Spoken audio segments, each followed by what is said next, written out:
Friends, welcome back to Joe Tutorial, and in today's video I'm going to show you how to change the read aloud voice in ChatGPT. Now as you can see, I have some text here, and if I click the read aloud speaker icon on the lower left hand side of this text, you'll hear the current voice that is currently reading this text. Let's hear it.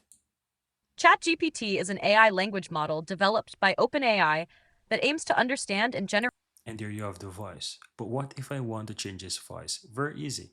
Click your profile on the upper right hand side, then go to settings. Now from here, you want to click on speech on the left hand side, and you have voices at the top. And if you play it, you'll hear the same voice that just read it for me. Hi there, nice to meet you. And you can easily change this. Now this is currently Mabel, so I can go ahead and you can change this to, for example, I can choose, let's choose Arbor, for example, that. So I can choose this person, then listen to the voice. Hi, glad to meet you. Once I choose the voice, that means this is the voice that is currently being selected. So if I go back outside here now, guys, and try to listen, the text again, you will hear that I now have the new voice there selected to read aloud. ChatGPT is an AI language model developed by OpenAI. And there you have it, guys. That's how to change a voice for read aloud in ChatGPT.